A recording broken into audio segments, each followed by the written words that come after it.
ಬಾಲ್ಮಠ ರಸ್ತೆಯಲ್ಲಿರುವ ಮೈಲ್ಸ್ಟೋನ್ 25 ಕಟ್ಟಡದಲ್ಲಿ Swati Ganesh ಮಾಲಕತ್ವದ natural group ಇವರ ಸಂಪೂರ್ಣ ಹವಾನಿಯಂತ್ರಿತ ಔಷಧೀಯ ಮಳಿಗೆ ನ್ಯಾಚುರಲ್ ಮೆಡಿಕಲ್ಸ್ನ 2ನೇ ಬ್ರಾಂಚ್ನ ಉದ್ಘಾಟನೆ ಕಾರ್ಯಕ್ರಮ ಜರುಗಿತು.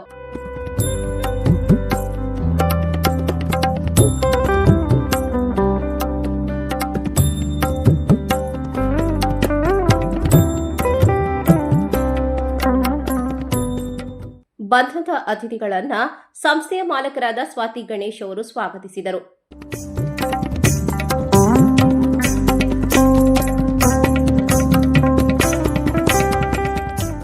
ಮಂಗಳೂರು ದಕ್ಷಿಣ ವಿಧಾನಸಭಾ ಕ್ಷೇತ್ರದ ಶಾಸಕ ನ್ಯಾಚುರಲ್ ಮೆಡಿಕಲ್ಸ್ನ 2ನೇ ಬ್ರಾಂಚ್ ಅನ್ನು ಉದ್ಘಾಟಿಸಿ ಮಾತನಾಡುತ್ತಾ, ಗ್ರಾಹಕರು ಹಾಗೂ ಉದ್ಯಮದ ನಡುವೆ ಉತ್ತಮ ಬಾಂಧವ್ಯ ಬೆಳೆಯಲು ಸಾಧ್ಯ ಇರುವುದು ಕ್ಲಬ್ನ ರೂಪದಲ್ಲಿ ಔಷಧಿಗಳನ್ನು ಮಾನವೀಯ ಹಾಗೂ ಸೇವಾ ರೂಪದಲ್ಲಿ ಒದಗಿಸಿದರೆ ಮಾತ್ರ ಅಂತ ಹೇಳಿದ್ರು.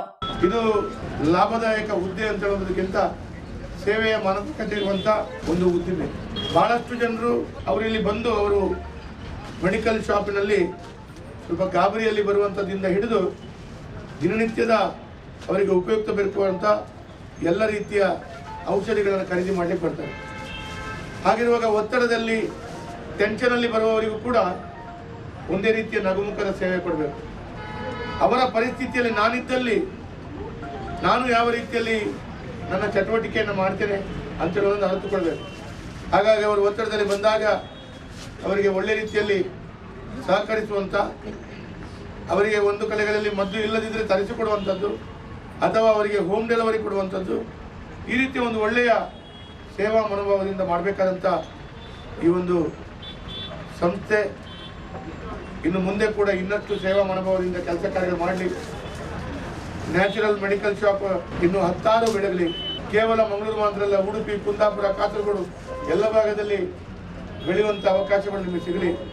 ಕುದ್ರೋಳಿ ಶ್ರೀ ಭಗವತಿ ಕ್ಷೇತ್ರದ ಮಂಜು ಕಾರ್ನವರ್ ಆಡಳಿತ ಸಮಿತಿ ಅಧ್ಯಕ್ಷರಾದ ವಿಶ್ವನಾಥ್ ಅವರು ಹೊಸ ಔಷಧಿ ಕೇಂದ್ರದಲ್ಲಿ ಸೇವೆಯ ಜೊತೆಗೆ ಹಲವು ಮಂದಿಗೆ ಉದ್ಯೋಗ ಅವಕಾಶವನ್ನು ಕಲ್ಪಿಸಿಕೊಟ್ಟು ಮಹಿಳಾ ಉದ್ಯಮಿ ಸ್ವಾತಿ ಗಣೇಶ್ ಅವರು ಇತರರಿಗೆ ಮಾದರಿ ಹೆಜ್ಜೆಯನ್ನು ಇಟ್ಟಿದ್ದಾರೆ ಎಂದು ಶ್ಲಾಘಿಸಿದರು. ಇನ್ನು ಆ ಮೆಡಿಕಲ್ ಶಾಪ್ ನಂದಾದೀಪ ಕಟ್ಟಿಸಗಳೇ ಈ ನಂದಾದೀಪ ಕಿರಿಯಂಗ ಬಲಗೊಟ್ಟ ಬಂದ ಮೇಲೆ ಈ ಮೆಡಿಕಲ್ ಉತ್ತರ ಅಭಿವೃದ್ಧಿ ಆಗ್ತದೆ. 4 ಲಕ್ಷ ಮಂಟಿ ಅವರ ಇಚ್ಚಿನೆಲ್ಲ 14 ತಂಬೆಟ್ಟಮೋ ಗ್ರಾಮದ ಈಡೇರಿಸಿ ತಂದಿಲ್ಲ ವಿಶ್ವಾಸ ಉಂಟಾಗಿ ತಂದು ಇನ್ನೊಂದು ಸಮಯ ಎಲ್ಲರೂ ಎಲ್ಲರೂ ಆಗಿ ನಿಂಚೆ ಕಾರ್ಯಸಂಸ್ಥೆ ಈ ಮೆಡಿಕಲ್ ಉತ್ತರದ ಅಭಿವೃದ್ಧಿ ಆಗಲಿ 4 ಲಕ್ಷ ಓದಿನ ಬಂದ ಭಕ್ತಿ ವಿಶ್ವಾಸ ಉಂಟಾಗಿದ್ದಾರೆ. ಮಾದಿದೆ ಸ್ವಾತಿ ಗಣೇಶರವರು ನಮ್ಮ ಮಂಜೇಶ್ವರದವರು, ಯುವ ಉದ್ಯಮಿ. ನಮ್ಮ ಸಮುದಾಯದಲ್ಲಿ ಆರೋಗ್ಯ ಕ್ಷೇತ್ರದಲ್ಲಿ ಅಂದರೆ ಮೆಡಿಕಲ್ನಲ್ಲಿ ಬೇರೆ ಯಾರೂ ಇಲ್ಲ, ಒಂದು ಯುವ ಉದ್ಯಮಿಯಾಗಿ ಮುಂದೆ ಬಂದಿದ್ದಾರೆ. ಬಹಳ ಸಂತೋಷದ ವಿಷಯ. ನಮ್ಮ ಕ್ಷೇತ್ರದ ಎಲ್ಲ ಅಭಿವೃದ್ಧಿ ಕಾರ್ಯಗಳಲ್ಲಿ ಭಂಡಾರ ಮನೆ ಆಗಲಿ, ನಮ್ಮ ಕ್ಷೇತ್ರ ಆಗಲಿ ಎತ್ತಿದ ಕೈ ಅಂದರೆ ಅವರು. ಬಹಳ ಸಂತೋಷದ ವಿಷಯ. ಇವತ್ತು ನ್ಯಾಚುರಲ್ ಮೆಡಿಕಲ್ಸ್ ಅಂತೇಳಿ ಈ ಒಂದು ಸಂಸ್ಥೆಯನ್ನು ಪ್ರಾರಂಭಿಸ್ತೀರಿ. 40 ಜನರಿಗೆ ಉದ್ಯೋಗದ ಅವಕಾಶ ನೀಡಿದ್ದಾರೆ. ಅದೇ ರೀತಿಯಲ್ಲಿ ರಾವ್ ಸರ್ಕಲ್ನಲ್ಲಿ ಕೂಡ ಒಂದು ಉದ್ಯೋಗದ ಸೃಷ್ಟಿ ಮಾಡಿದ್ದಾರೆ. ಯಾರಿಂದಲೂ ಉದ್ಯೋಗ ಕೊಡುವಂತಹ ಭಾಗ್ಯ ನಮ್ಮಲ್ಲಿಲ್ಲ, ಅವರಿಗೆ ಒದಗಿದೆ ಅಂತ ಹೇಳಲಿಕ್ಕೆ ಸಂತೋಷ ಪಡ್ತಾ ಇದ್ದೇನೆ. ಫಾದರ್ ಮುಲ್ಲರ್ ಮೆಡಿಕಲ್ ಕಾಲೇಜ್ ಆಸ್ಪತ್ರೆಯ medical superintendent doctor Uday Kumar ಅವರು ಮಾತನಾಡಿ, ಔಷಧಿ ಕೇಂದ್ರಗಳು ಉತ್ತಮ ಸೇವೆ ನೀಡುವ ಜೊತೆಗೆ ರೋಗಿಗಳಿಗೆ ಸೂಕ್ತ ಮಾರ್ಗದರ್ಶನ ನೀಡುವ ಮೂಲಕ ಆರೋಗ್ಯಯುತವಾಗಿ ಬಾಳಲು ಸಹಕಾರ ನೀಡಬೇಕು ಎಂದರು.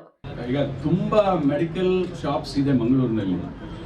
ನಂದು ಒಂದೇ ಒಂದು ಕಿವಿ ಮಾತು ಏನಂತ ಹೇಳಿದರೆ, ಆಸ್ ಎ ಡಾಕ್ಟರ್, ಈಗ ಯಾರೇ ಆಗಲಿ ಜ್ವರ ಅಂತ ಬರ್ತಾರೆ ನಿಮ್ಮ ಹತ್ರ, ಪ್ರತಿಯೊಂದು ಕಾಯಿಲೆಗೂ ಜ್ವರದಲ್ಲೇ ಬರ್ತಾರೆ. ಅದು ಇಲಿ ಜ್ವರ ಇರಬಹುದು, ಮಲೇರಿಯಾ ಇರಬಹುದು, ಫೈಲೇರಿಯಾ ಇರಬಹುದು, ಎಂಥದೇ ಇರ್ಬೋದು. ಆ ಟೈಮಲ್ಲಿ ಒಂದು ಡೋಲೋ 650 ಕೊಡಿ ಅಂತಾರೆ. ನೀವು ಡೋಲೋ 650 ಕೊಡ್ತೀರಿ, ತಪ್ಪಲ್ಲ, ವಿತೌಟ್ ಪ್ರಿಸ್ಕ್ರಿಪ್ಷನ್. ಆದರೆ ಒಂದು ಕಿವಿ ಮಾತು ಹೇಳಿ ಪೇಷಂಟಿಗೆ, ನೋಡಪ್ಪ ನಿನ್ನ ಜ್ವರ ವೈರಲ್ ಫೀವರ್ ಇರ್ಬೋದು, ಫ್ಲೂ, ಕಾಮನ್ ಫ್ಲೂ, ಈಗಂತೂ ಅದು ತುಂಬ ಇದೆ. ಆಯಿತು, ನಿನ್ನ ಡೋಲೋ ತಗೊಂಡ್ರೆ ಸ್ವಲ್ಪ ಆರಾಮ ಆಗ್ತದೆ ಅಂತ ಒಂದಿನ ರೆಸ್ಟ್ ಮಾಡು. ಬಟ್ ಒಂದು ವೇಳೆ ಪುನಃ ಬಂದರೆ ಡಾಕ್ಟರ್ನ ಸಂಪರ್ಕಿಸು, ಅವರ ಟೆಸ್ಟ್ ಮಾಡಿ. ಇದು ಲ್ಯಾಂಡ್ ಟ್ರೇಡ್ಸ್ ಮಾಲಕ ಕೆ ಶ್ರೀನಾಥ್ ಹೆಬ್ಬಾರ್, ಬಂದರ್ ಸ್ಟೀಲ್ ಸೆಂಟರ್ನ ಎಂ ಮೂಸಾ ಮೊಯ್ದೀನ್, ಮಾಜಿ mayor Diwakar Pandeshwar, medicals owners association ಇದರ ಜಮಾಲ್, ನ್ಯಾಚುರಲ್ ಗ್ರೂಪ್ನ ಗಣೇಶ್ ಉಪಸ್ಥಿತರಿದ್ದರು.